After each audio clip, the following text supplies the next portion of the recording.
Hello, everyone, and welcome to the May 17th edition of Drought Hour. We're going to be speaking about drought mitigation, fire, and forages. I'm happy to present Jessalyn Bachler, who is a range field specialist in Lemon, South Dakota. Sara Bauder, who is going to be speaking second, is from Mitchell, South Dakota, and she is an agronomy field specialist. My name is Dr. Menendez. I'm located in Rapid City, South Dakota, and will be your host today. So with that, I will hand it over to you, Jessalyn. All right, thank you, Hector. Yeah, today Sara and I will be talking about the drought, looking at some mitigation and then kind of fire and forages. So as Hector said, I'm Jessalyn Bachler, range field specialist out of the Lemon Regional Center, and following me will be Sara Bauder, an agronomy field specialist in the Mitchell area. Just to get us started looking at the drought monitor, a lot of you have probably already seen this. So this is the South Dakota map of our drought. And you can see this was updated May 11th. You can see that our drought is heavily focused in central and north central and northwest South Dakota. Specifically, there's about 12 counties that are in that D3 extreme drought.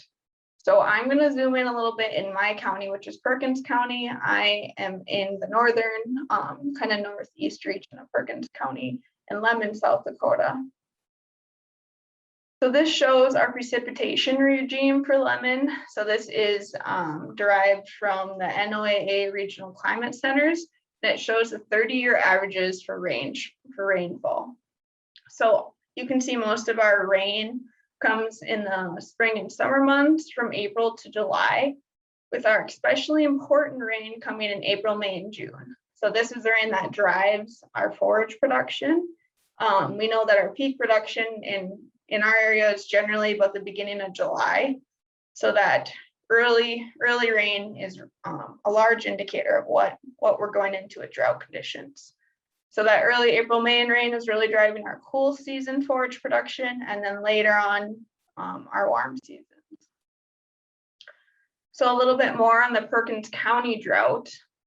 We had a very dry fall last year and then an open winter. So we really didn't have any cumulative snowfall since about October. And that before last week, that was our last good shot of precipitation. So we had an open winter, very little snow. It was dry early spring. So we overall had a lack of soil moisture coming into the spring. We didn't have a lot of fall precipitation to carry us over coming into this dry spring. So far in our area in the months of April and May, we've received about 2 inches. This is about 47% of our normal precipitation. The majority of that was actually just within the last week or so.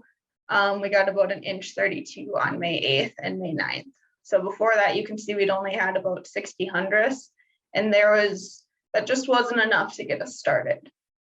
So if you look at this chart over here, our precipitation totals, just our average and our median, and then 2021 is right on there. You can see just how far below we are for precipitation in these April and May months.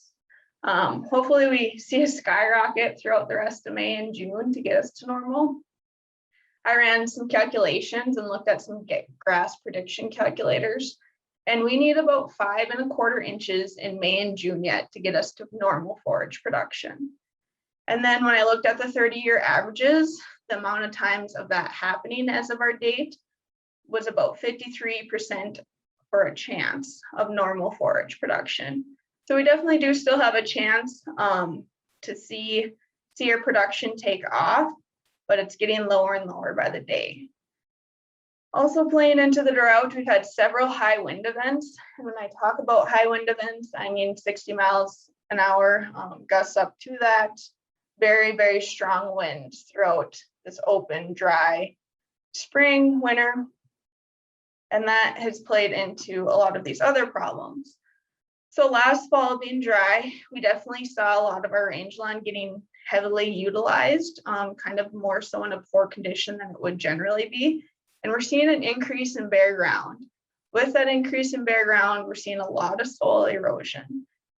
So these high winds, we have little residual matter, overutilization, just taking too much. And then with that, seeing this huge loss in significant amounts of litter, organic matter, topsoil. And the sediment has to go somewhere, and we're seeing it accumulate in ditches, shelter belts, and then also our water sources.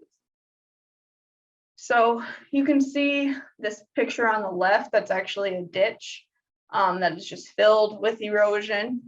It's probably about a 4 to 5 foot drift of just dirt. There's no snow or anything under that. And then on the right side, this is a dust storm that I went through one day. And basically this was kind of on the edge of it, but once you got to the middle of it, visibility was pretty close to zero, just with all the particle flowing in the air. So again, this is all playing into a high risk for dormant season fires. And both these pictures are actually from burned areas, but we are seeing a lot of soil erosion in non-burned areas too. So I'm going to talk about 2 of those dormant season fires that have affected my area, but this is very applicable to any dormant season fire with these issues. So the Windy Fire, which was west of Lemon, took place in January the 14th through the 17th. It burned over 16,000 acres. It started in Adams County and then drug on to Perkins County. And we saw wind gusts up to 56 miles an hour. So we had that very, very strong wind out of the northwest, which drove this fire really, really fast down to the southeast. And after the fire went through, that very brittle organic matter, residual matter that was left, kind of all blew away because the wind just kept up. So it left us with a lot of bare ground.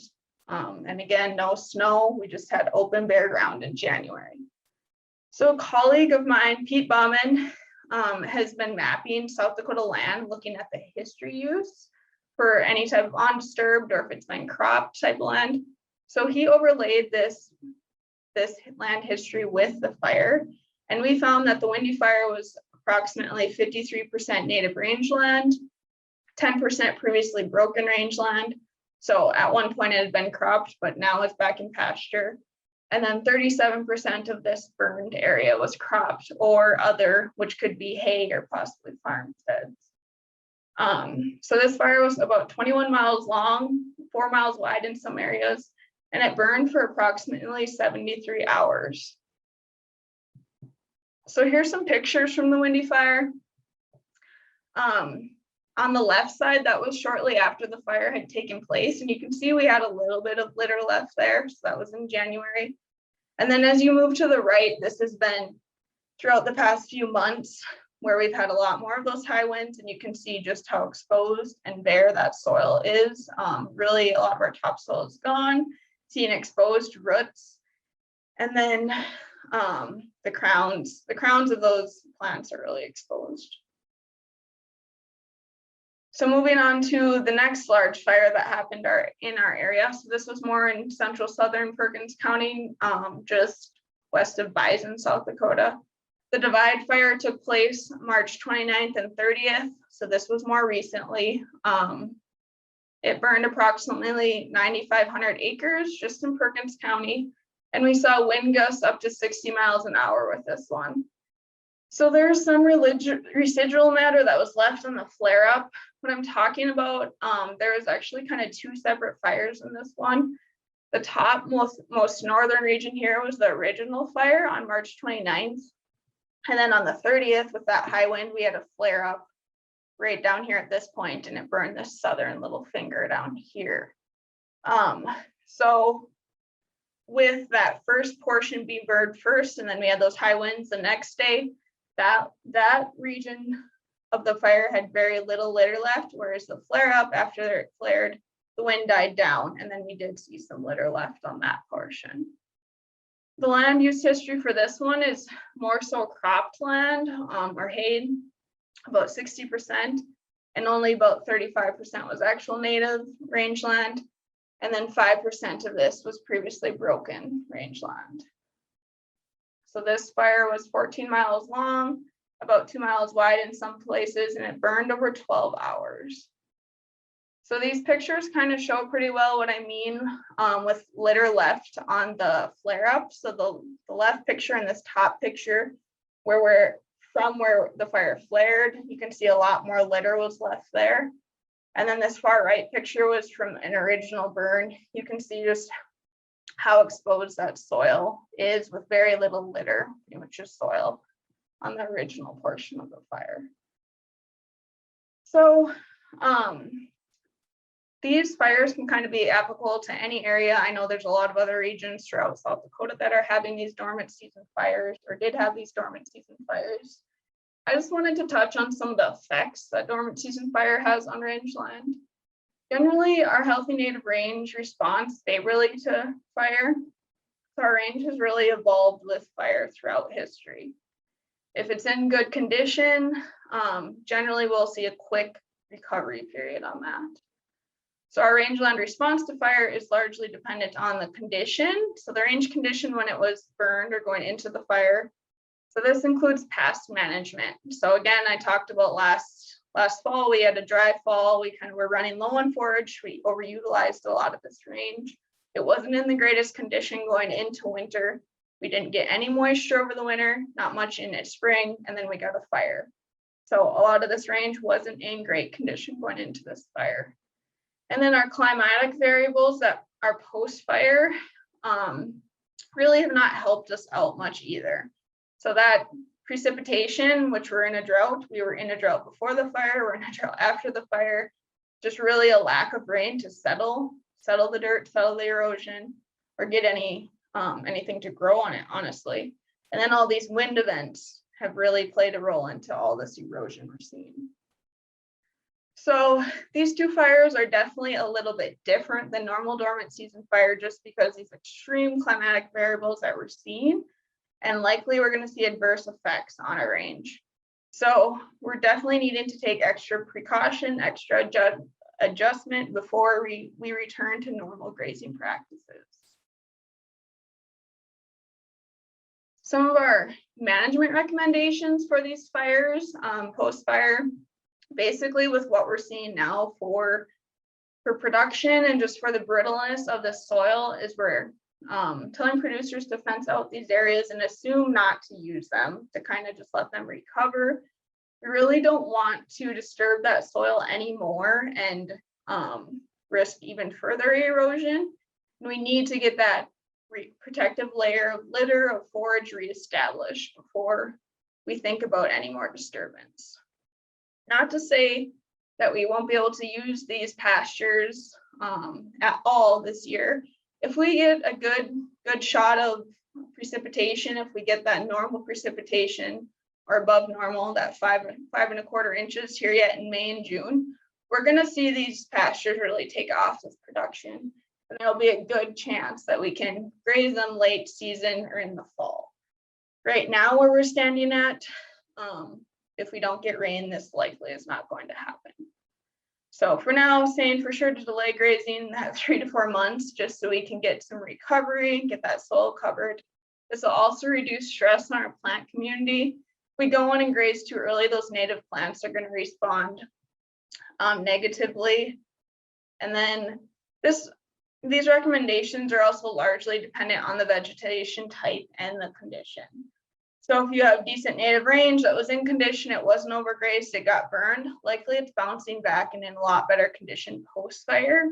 Whereas if you had a tame grass pasture that was season-long, continuously overgrazed in pretty terrible, rough condition going into the fire, likely that pasture is not gonna bounce back very quickly or be ready to use.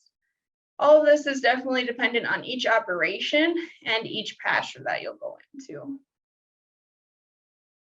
And then another thing to note, a lot of our producers in our area are running low on forage with the drought.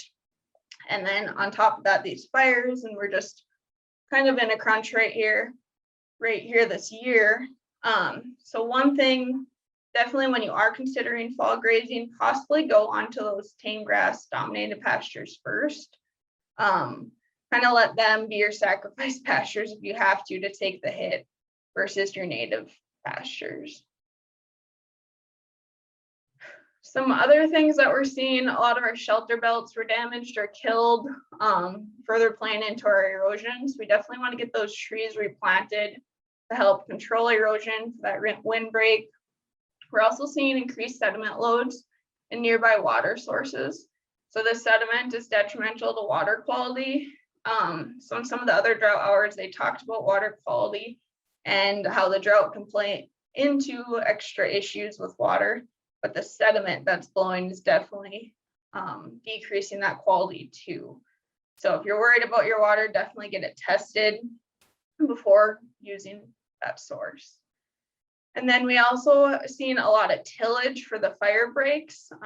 So people were trying to control the fire and tilled across pastures and all sorts of different areas. One of the pictures I had previously showed that actually. And a lot of these were kind of a rough till that they might even need to be smoothed over and possibly reseeded to reestablish. Definitely take into consideration if you're in a native pasture, be choosing those native plants to put in your seed mix. So some lasting effects that we're likely going to see on the Windy and Divide fires, just because these were such different types of fires than normal dormant seasons, we're in this drought and had all these extreme climatic variables. We're going to see reduced forage production, and that largely is from the drought. We just did not get that spring rain we needed to kind of get that growth. If you look at the picture I have on the right here, this is actually 2 crested wheatgrass pillars. The one on the left is from an unburned pasture, and the one on the right is just about 10 feet away from the burned pasture. Both of these are at the 3-leaf stage, but you can see just the lack of production, basically the size of our plants, burned versus unburned. So we're also having a huge lack of litter. That ground is no longer covered, which is, we're seeing more of that bare ground, and then erosion issues overall. Some other negative impacts that I really don't want to downplay, these unplanned wildfires. The stress of the drought already being here, and then to compile this on top. Obviously the loss of livestock, I would say probably on the Divide fire, we saw more loss of livestock, loss or damage to property, equipment, and supplies. We lost an awful lot of hay in both fires, some buildings, tons of fence obviously was burned, financial loss. So if you look at the dollar amounts in terms of forage production, then having to feed and so on, there's a huge financial loss there. Social strife, and then overall any other potential lasting negative ecological impacts. So just due to the erosion, all the soil movement, bare ground, there's definitely probably going to be some lasting impacts from these fires. So with that, I talked with a lot of producers, and they are kind of interested to see how this land was going to respond to fire and what we were going to see. So I worked with them to plan this fire project. Basically what we're doing is putting up photo points on burn lines to see differences in forage production and quality. Right now we're seeing a lot lower forage production on that burn just because we haven't had that spring moisture. However, if we see adequate moisture throughout the season yet, we're probably going to see a pop in production on those burned areas, and likely they'll be pretty similar for production. Also look at forage quality changes, look at plant community responses. So maybe some of those tame grass pastures that had burned, we're going to see more native grasses come in. And then our soil measurements, overall look at our bare ground percentages, infiltration rates, soil moisture content, and so on.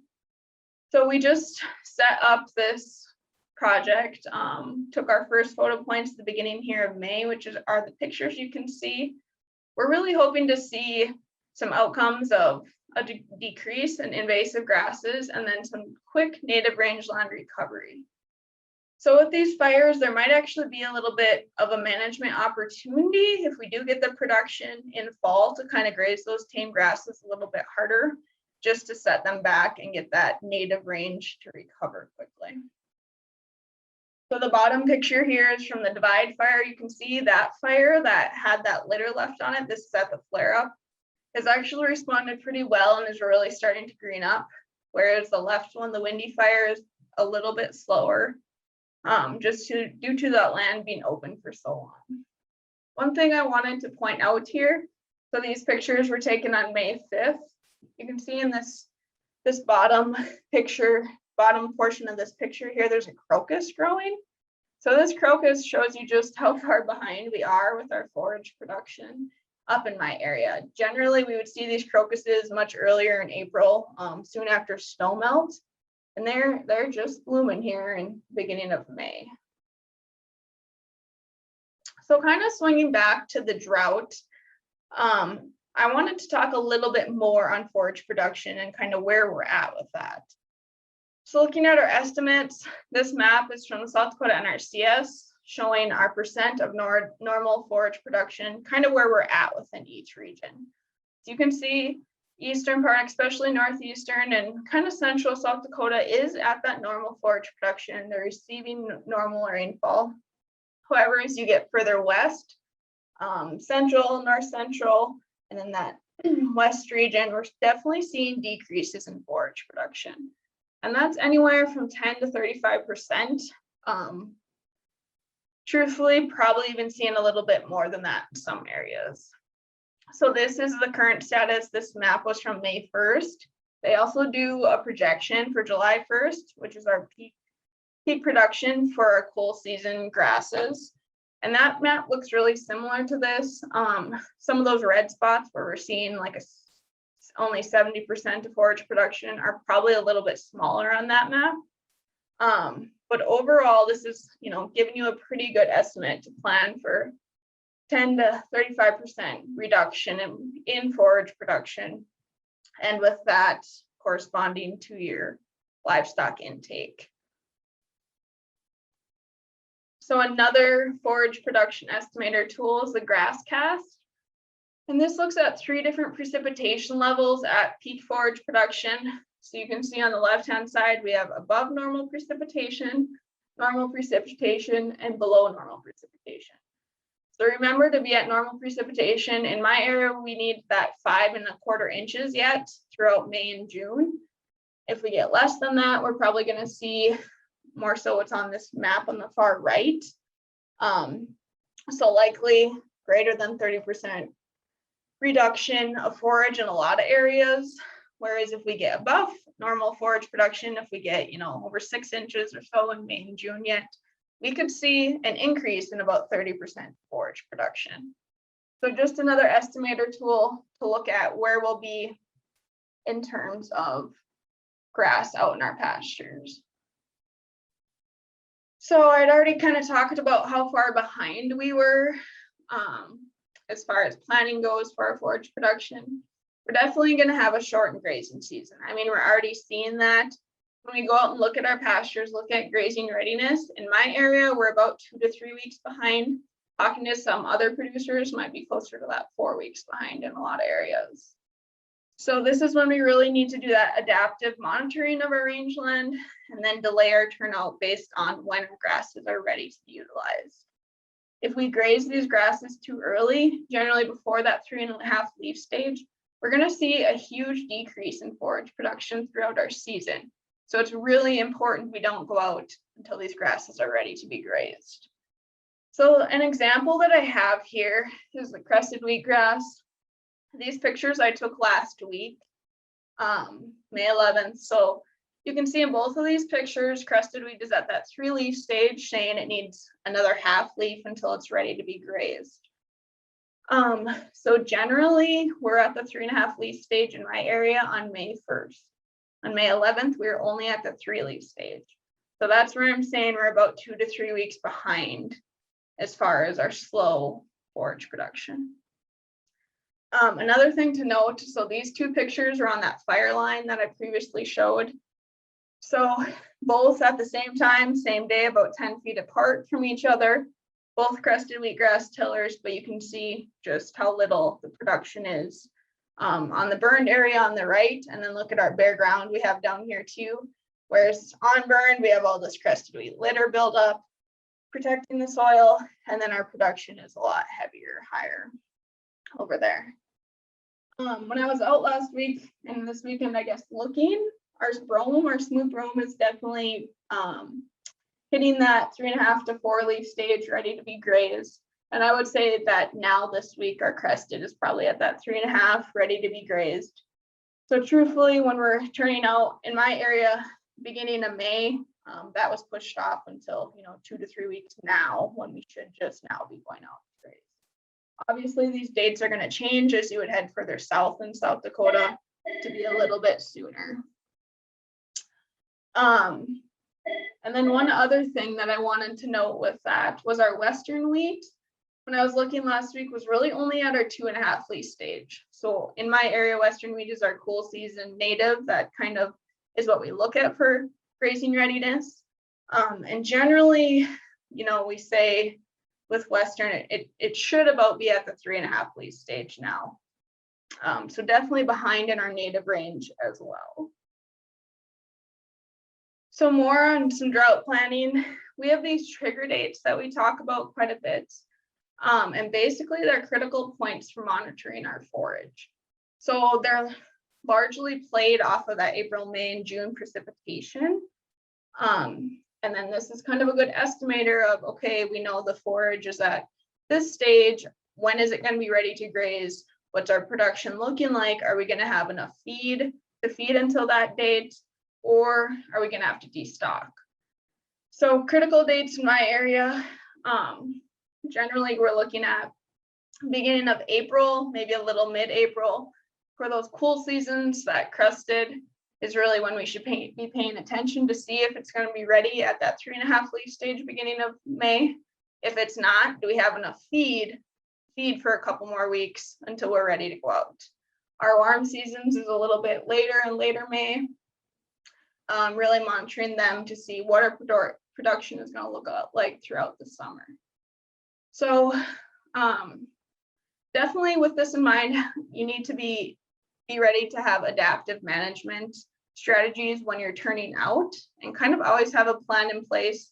Okay, we're 2 weeks behind. Now what do? I should be grazing these 2 weeks. Where am I going to get this feed from before I turn out? So Krista Ehlert wrote an article, Trigger Dates, Critical Decisions for Drought Management. It's on our extension website, and it goes into a little bit more depth what I'm talking about here to look at these dates. Obviously, as you go further north or south, these dates are going to change dependent on your area. But we really need to be monitoring that early spring precipitation and forage production to know when we should be turning out. So where do we go from here? I already talked about we should really have that proactive drought planning in place. Drought occurs about 30% of the time throughout South Dakota. So this comes from the High Plains Regional Climate Center. It really shouldn't be that big a shock when we get into a drought. In especially my area, it's more so common than not anymore, which is a sad thing. But definitely we need to be ready and just always have a plan in place for these tough years. And then with that, our management options, kind of talked about, we're already having to delay that turnout, likely start feeding sooner.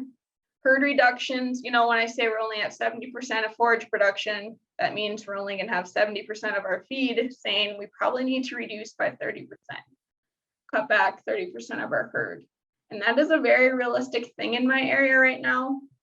I would probably say the majority of their producers have already sold a lot of their yearlings that they were holding back. And then a lot of short-term cow-calf pairs are actually being sold right now, knowing that we just don't have the forage to feed them for the summer. So with that, I'm going to hand it over to Sara. She's going to talk a little bit about some of these alternative feeding strategies, look at our annual forage and cover crops, basically different options if we just don't have the grass out there to be feeding throughout the summer. Oops. All right, thanks, Jessalyn. And I saw Matt's quicker to the punch than I am, so he put your link in the chat for anybody looking for it. They can click on that. Perfect, thank you. And I'm just going to share here. Just give me 1 second. I'm only on one screen today, so it takes a minute to get things to cooperate. All right. Hopefully everybody will let me know if they can't see that. But so like Jessalyn and Hector both mentioned, my name's Sara Bauder, and I'm actually an agronomist. I work out of the Mitchell Regional Center. So I'm not real close to the northwestern South Dakota drought, but I do keep up with the entire state, and we do have statewide responsibilities. So I'm going to try to relate this information statewide for anybody that's ever experienced this or could potentially be going to experience this, because the drought seems to be kind of moving and changing shape depending on where it's raining. So I'm going to talk a little bit about what we can do if we really need some additional forage, or if we have a lot of ground that's just eroding and there's nothing on it and nothing growing due to lack of precipitation. What can we do? What can we try to do and get growing? So this is the from the weekly crop progress reports from NASS, and it's basically the pasture land stocks. We're looking at a graph showing us 2012 compared to 2021. And as I'm sure most of you know, 2012 was a very dry year. And so what's red there is poor and black is very poor pasture condition in 2012. Okay, so we can see that we had some very high percentages there of very poor conditions. That was a rough year. 2021 are the bars on the left. And so the green is poor and the brown is very poor. And you can see that we're not quite as bad as 2012, and it's definitely not a race to how bad it can be.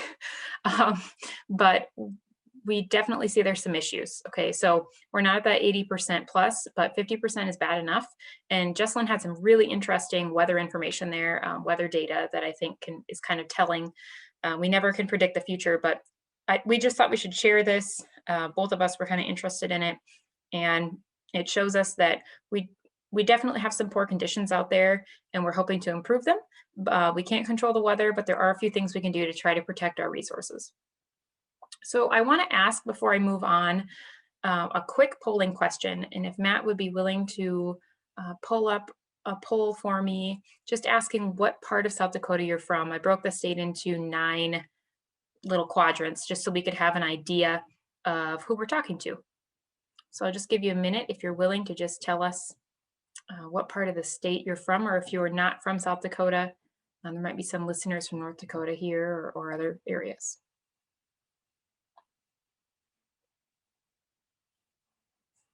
And I can't see the progress, Matt, so I'll just let you decide when to close it and show the results.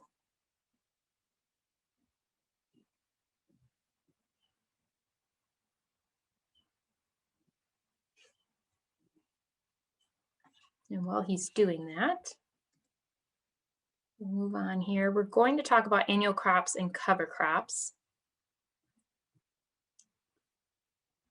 Just giving it a second to pop up. There we go. Okay, so we've got a couple different areas. We have Northwest, East Central listeners, West Central, Southeast, and okay, quite a few not in South Dakota as well. So we kind of have people across the state. And the reason I asked that is because if we had people just in Northwest South Dakota, I would just focus on that. But since we have people everywhere, I'm just kind of broadening this. But the main focus here is that Northwest area where it's very dry, and we've got pastures that have been burned off and ground that's been burned off, and we need to, know what to do with that. So thank you. Thanks for filling that out. So we talk about cover crops in general. Really, they're annual crops, and they can be used for forage or other soil health purposes. And I always say they're kind of trending. So I'm just going to give a brief overview of cover crops here to just kind of get us all on the same page. Trending in the fact that they've gained popularity in the last few years. I think in part because of the soil health movement, we're starting to put a lot more stock into, or widely put a lot more stock into the health of our soils and how important that is for our growing systems, and looking at a regenerative approach and not always such an inorganic approach to agronomy and grasslands. So soil health is one of the big reasons we have interest in cover crops, for the reasons listed on the slide. But if you look at this list as a whole, there are some things that really apply to this situation.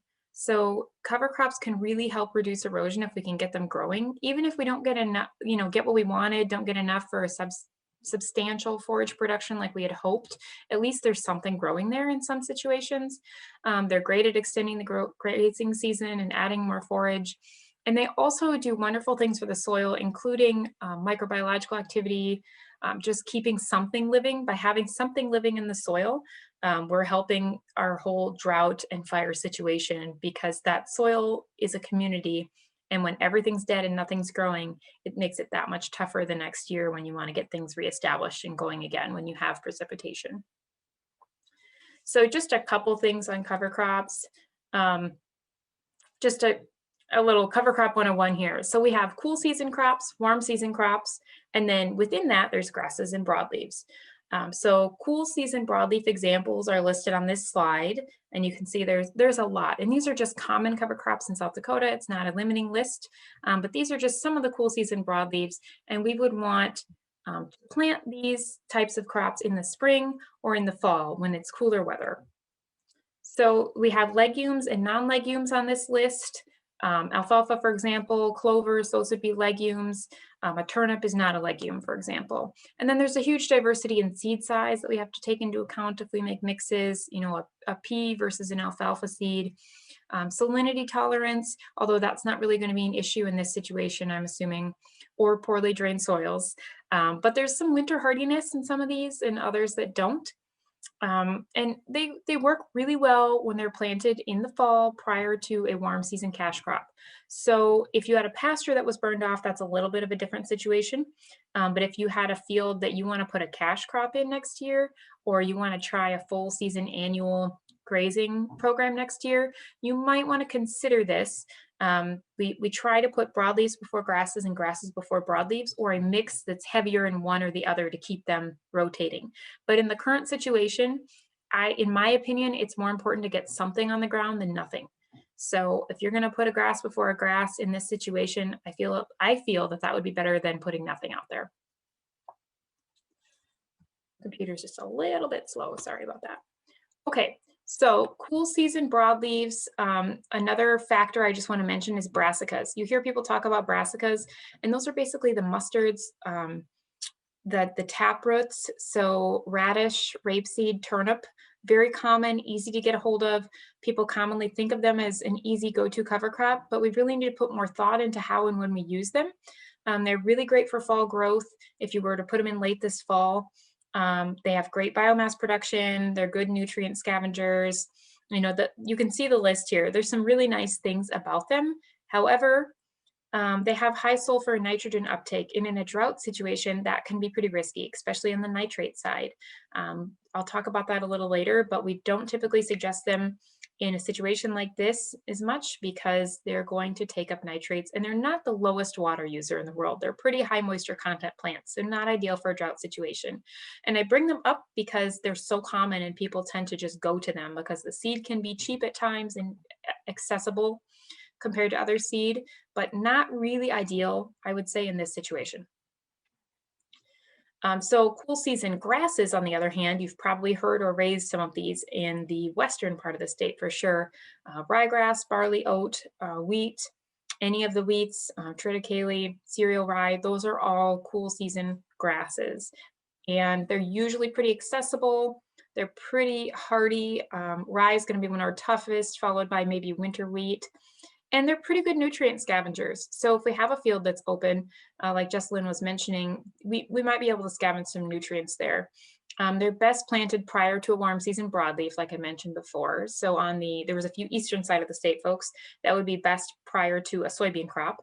But on the western side of the state, you know, it may just depend on what's coming next year in this very iffy drought situation. And for forages, you know, grasses are typically a real go-to. We can get a lot of production out of them. So then I just want to touch on warm season crops for a minute. We talked about cool season. So here's some warm season comparisons. There aren't as many in South Dakota that are commonly used simply because we tend to grow warm season cash crops. So these are harder to fit in unless you're doing a full season program with your covers as a forage, most likely. So the broadleaves are on the left, the grasses are on the right. I mean, you can all read. I don't need to read off my slides for you, but you can see some of the common ones, sunflower, soybean, We will see people putting cowpea on occasion on the broadleaf side, and then on the grass side, of course, corn, forage, sorghum, sedan grass hybrids. Those are all grasses, technically. Millets, very common, and teff grass, which not quite as common, but a very high quality grass. Harder to establish, and I wouldn't suggest probably in this drought situation. Come on, computer. There we go. So our warm season broadleaves, there are some legumes in the mix. It just depends on what you're interested in. For example, soybeans, cowpeas, those would be legumes. They have a little more fibrous root, and they work best when they're planted around early June into about August 1st. We don't suggest planting them after that time. So if you're in a situation where there's nothing growing on your field and you see rain coming, warm season crops might be a good answer. And I'm going to talk about that more specifically in a minute. So warm season grasses, they're typically pretty tall grasses. If you look at that list and you're familiar with them, typically we have good canopy cover that helps with weed suppression. They can be pretty high in nutrients for grazing or haying, but there are some concerns. So in this situation, depending on when you plant, if you move into a time period when it's potentially going to freeze, you could have some prussic acid concerns. And that basically is when the plant is growing, it freezes, and then it starts to actively grow again. There can be a lot of prussic acid in the plant, and that can be very dangerous for grazing. So we tell folks to keep their livestock out for 5 to 10 days. It depends on the source you use. I would suggest talking to your animal nutritionist to get their best take on that. But anyway, if you plant these, just be aware that can be a risk with a frost. So if they're grazed down before it ever freezes this fall, it's not something you need to be concerned about. So a few things to consider with cover crops in general that I always tell people, even in this drought situation, is think of your herbicide history. So if this is going on a pasture and you sprayed the pasture semi-recently, if you spray it annually, better look back at what you sprayed before you choose what you're going to plant, because there could be some pretty high carryover on some of those things, especially if you add broadleaves to the mix. Check your insurance if you're insured, and FSA rules if you're in any farm program type situations, NRCS programs. Make sure you have a purpose in mind. In this case, I think most people, want to control erosion and add forage. Seed availability can be a big thing. Oftentimes I help a producer create a mix and then we find out that seed's just not available, or it's so difficult to get a hold of that it's too expensive for them or their preference. Crop rotation. Now again, in this case, I think it's more important to get something on the soil than nothing. Termination, make sure you know how you want to terminate it.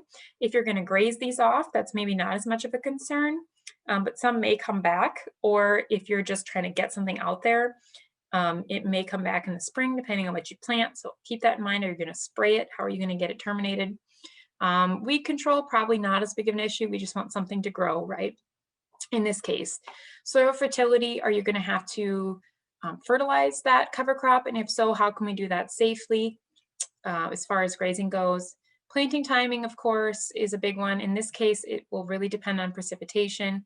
And then, of course, all the other things, your time, the field traffic, is it going to regrow, things like that. So lots of considerations to make. And I think I'm going to have Matt pull up the next poll. I just have one more poll asking if you have planted an annual forage or cover crop before. Just a yes or no. I'll give you a second here to fill that out and let him pop up the results when he sees that people have filled it out.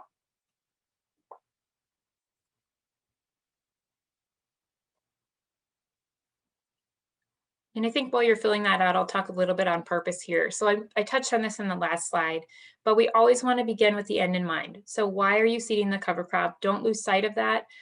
I kind of compare it to choosing a herbicide. A lot of producers, me included, feel that herbicide decisions are overwhelming because there are just so many on the market. And it's kind of similar with cover crops. There's all these crops. I don't know what to do or when to plant them or what to mix together, and it gets overwhelming. But just always keep your purpose in mind. I always tell people choose, 2 to 3 purposes that you try to want to focus on. And in this case, most of you are probably trying to focus on erosion control and forage. So just keep that in mind. All right, and it looks like, okay, we have a 50-50 answer here. Half of you have planted a cover before and half of you haven't. So little review for those of you that have maybe, and for those that haven't, hopefully this is a good overview for any situation. Thanks, Matt. So I want to put in a disclaimer here that I am not at all suggesting that you go tear up a pasture or anything of the sorts to put these in. This is really, I'm referring more to the fact of trying to get something in the soil just to help cover it and help add to your forage if you need it, okay? And of course, it's all dependent on rain. If it's bone dry and it's not going to rain, it doesn't make sense to put something in until we see some rain in the forecast. If you want to take the risk, you sure can. People do. But in this situation, you know, if there's no rain in the future and no rain in the top several inches of the soil profile, we want to take that into consideration before we're putting seeds out there just to sit.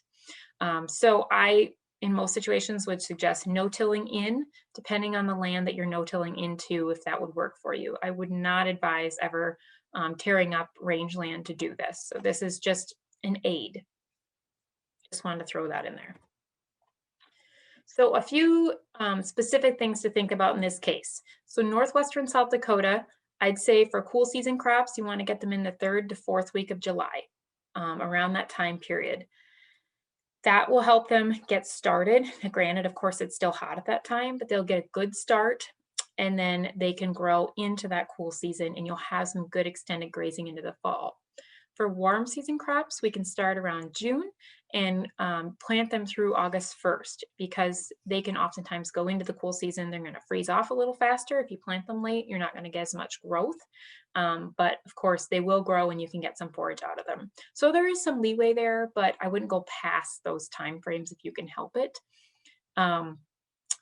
In the perfect world, I would have hoped that you all had something planted this spring in the situation of the burned off droughty areas. But if there was no rain and you didn't see any point, of course, you didn't plant anything. So that would have been like the perfect ideal thing, is to get them covered right away in the spring with the grass, but that's not always possible. So looking at these time frames, this should hopefully allow for forage around September 1st. And the one thing about September 1st is that's oftentimes the cutoff date for haying and grazing for the different programs, you know, through the farm program, but it just depends on the year and they do change that date. But that should allow for forage. And so there's a lot of factors here. I understand that. I'm just trying to give you kind of some guidelines. So specifically summer drought options. If you want to try to get something planted now for forage as soon as possible, a warm season blend would be ideal for you. And in the northwestern part of the state, again, pending precipitation, I would say a millet mix would probably be best. Millet, sorghum, sorghum sudan, grain sorghum, or forage sorghum. A combination of those is probably the best thing for you. If I was just going by the book, I'd say millet would be the best, but I spoke with some cohorts with NRCS that dealt with a similar situation a few years back in South Dakota with range burning off and having a lot of drought. And what they found was mixes of millet with sorghum, sorghum sudan grass. Those did very well. And I was talking with Jason Miller, who works with NRCS and does a lot with cover crops. And he was also adding, I want to give him the credit for this.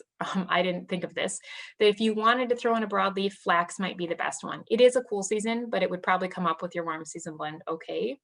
The nice thing about flax is that, of course, it'll add some diversity to your mix, but it has a lot of mycorrhizal activity in the soil, so it will help your soil health in this situation where, you know, everything has been dead. It would be a great benefit to your soil health. So that would be the one broadleaf you could maybe throw in this mix, but it would probably be mainly millet, I'd suggest, and then some sorghums or sorghum sudan grass thrown in there to kind of beef up the mix. And the sorghum sudan grass and sorghums, they do take up more moisture than millet does. They're a little higher moisture users, but they felt it was worth the shot from the observations they made from a previous situation, because you get so much more forage out of them, or you can anyway. The mix of millet with them is very helpful.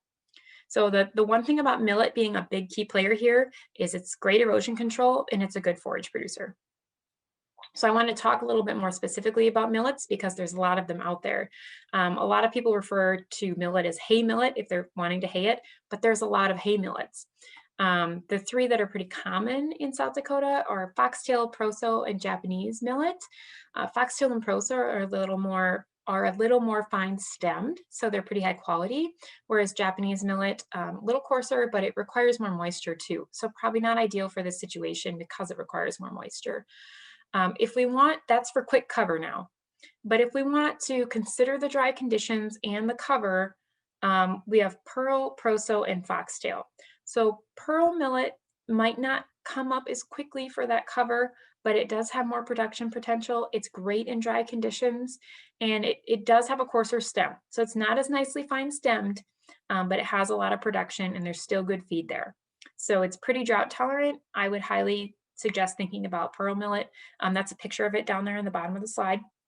It looks a little, almost like little cattails when it seeds out, but if you're grazing it, you don't have to let it get to that point if you need it quicker, or if you're haying it, I would advise haying it when it's in the boot, not at that point. You want to do that earlier. So proso and foxtail millet are also good in dry conditions and they're finer stems. So if you're leaning more toward wanting that fine stem or maybe looking at haying, you can consider between those options that maybe proso and foxtail would be better for haying, but pearl is a little more drought tolerant. If you really want to maximize your biomass, I'd go with pearl millet. But that is my suggestion. I would talk to the seed house in your area, see what they have, and see, what they suggest, because there are different lines of each of these as well. So some fall forage options, this would be, say it doesn't rain this summer and you want to wait and plant in July for a fall extended grazing season. Some lower water using broadleaves I've listed here. The clovers use less water. They're also legumes. Chickling vetch, kind of a ground covering. Lentil and pea, those are all lower water users. And then your grass options, and these would be your heavy hitters for biomass. The peas, for example, the broadleaves might add some protein to your grazing ration, if you will. Ration is not the right word. The livestock people would be mad at me, but it would add more to that nutrient profile. But the grasses are going to add the major biomass here. So oat, barley, the wheats, winter rye would do very well. Oat, it's going to winter kill, keep that in mind, but it is a lower water user and it has pretty nice nutrition playing on it. Barley is very similar to oat nutrition wise. If you did go with barley, make sure you buy on this barley so you don't have the ons causing pink eye and different issues with cattle or other livestock. Again, barley will winter kill and it's also a lower water user. So those two can kind of go hand in hand comparisonly. Winter wheat, I'm sure you're all aware, that's going to overwinter, but you could graze it again in the spring if you were interested. The one thing I'd really watch for the overwintering winter crops is that if you're low on moisture, you plant them and they come up in the spring and you're still low on moisture, they can get away from people and use a lot of moisture quickly. So keep that in mind. If you do have a winter cereal that you put in, watch it in the spring so that it's not taking up all your moisture that you may want for, a permanent planting of a pasture, or if you're putting in another annual crop next year. And then winter rye is also an option. It's fairly hardy, but you don't want to grow rye if you're growing winter wheat in the area or on your farm. I think most people in that Northwest South Dakota area are aware of that, but keep that in mind. So these are just, again, some options if you're thinking about planting in the fall, a little bit later, planting in July for the fall, I should say. That would extend your late growing season. So if we are going to do this and we're going to graze rather than hay, there's a few concerns with cover crops or annual forages in a dry year. And I'm just going to go over these briefly. You really need to talk to a cattle nutritionist or one of our livestock specialists to get into details. But these are just the basics that I always go over when we talk cover crops in cattle or any livestock. So nitrates can be an issue on dry years, especially if you're fertilizing that crop because it's forage and you want a lot of forage. So what we suggest is once it's at that point where you want to graze it, take a sample. It's always safest to just take a sample, and you can bring it to one of our regional centers and several of the county offices also. I did not get the list yet from Adele Hardy, who works in this program, but Jessalyn might have more information on it too. But at this point, I would just suggest contacting one of us, and we can do a free nitrate test. It is qualitative, which basically means it's a yes or no answer. There is nitrates or there are not in the stem of that plant. But if you take a sample, bring it to us, we can test it. And if there are nitrates, then we'd suggest you send it on to a lab to get a quantitative result, a number, to see how high that is and how we can make that work. Sulfur buildup can be an issue, especially with brassicas more than anything. So if you do end up for some reason planting brassicas, I wouldn't suggest it, but if you do, you definitely want to check that, get that tested, because sulfur can be a real issue. Blind staggers, that type of thing, can be caused by high sulfates. And then of course you're moving from a dry pasture to a high protein cover. So keep that in mind. If you're going from feeding them hay, if you're totally out of grass, or going from a very dry pasture and you're putting them on this lush green, high protein cover crop or forage, there could definitely be some issues. So keep that in mind. A few things to help avoid those issues would be not to turn them out hungry. We always suggest you feed your cattle well, feed your sheep, whatever it is, well before you're turning them out, so they don't overdo it right away. If you can, if it's reasonable, introduce them slowly, start for a day, few minutes a day, go to half a day, things like that for 7 to 10 days. Provide some dry matter while they're grazing, put a bale out there. That does help also regulate. If they're not familiar with cover crops, they might work on that bale first, and that's okay. That'll kind of help them slowly introduce it, but they can also regulate their dry matter intake. So that will help with that. And I should mention, if you do have cattle that have never seen covers, they may go out there and eat the grasses first or things they're familiar with, but give them a chance. They'll eventually get to the grasses they're less familiar with or the broadleaves. And then the mix should be at least 25% grass, we always say, but in this case, I don't think that'll be an issue. You're probably going to put out a pretty heavy grass mix. And then test your grasses for nitrates if it is dry. And I hope it isn't, but I'm guessing it will be. So just the last couple things here, forage quality. This is a little study that the NRCS published a few years back that I just always think is interesting. They have a cool and a warm season mix they planted, and you can just kind of compare here. Those cool season mixes tend to be a little higher in protein versus the warm season and have a little bit better feed value. So they're typically actually quite a bit higher in protein, but they have slightly better RFV feed value, but they don't produce the tonnage that the warm season typically can. And the cool season is going to peak late in the year versus the warm season early. So it depends on what you're feeding. As far as what the livestock is, is it lactating cows? Is it sheep? What are you feeding? And then when do you want it there? When are you hoping to have that forage? And in this case, it's probably all dependent on Mother Nature, but you can try to plan, right? We can always try. Never goes quite as we think, though. So a quick overview, my suggestions would be just get your soils covered as best you can at this point. Additional forage is hopefully possible pending some precipitation. Be sure to follow the cattle turnout guidelines I mentioned. And again, talk to a livestock nutritionist or one of our livestock field specialists to get more detailed info. That's just an agronomist general overview. I am not a livestock specialist. Consider some early action next spring so that you can get that ground covered if you don't put in a winter grain. And don't be afraid to talk to us or your local NRCS to work out a mix that's right for you. I know Jessalyn is there in Lemon, and Robin Salverson is also there, and they can help connect you to any of us agronomy folks to help pick a forage mix if you decide to go this route for this year. So I really appreciate your time. Here are a couple links. And if Jessalyn has a minute, I think I gave them to her to put in the chat. And if not, we can get them in there later. But so if you go to either one of these links, the top one is the cover crop resources for South Dakota that the NRCS has provided.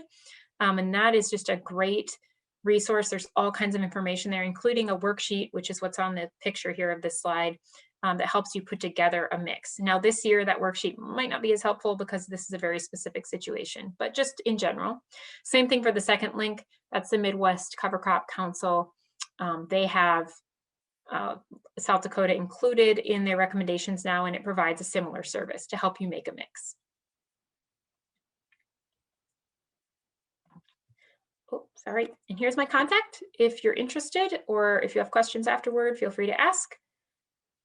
And we appreciate your time today. And I will turn it over to Hector. Thanks, Hector. Okay, well, Jessalyn and Sarah, thank you so much for your presentations. We're right at an hour, but before we leave, we have a survey. If Matt, you could put that up. It's just a 2-question survey to help us review the program.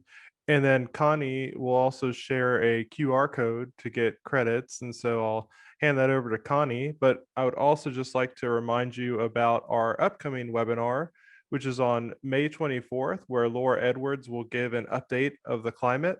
She is our state climatologist. And additionally, we will have a person from FSA to describe those programs and what's relevant for livestock producers and crop producers. So thank you all for attending, and we hope to see you next week. Okay, so this concludes our drought hour, and wish everyone a great week.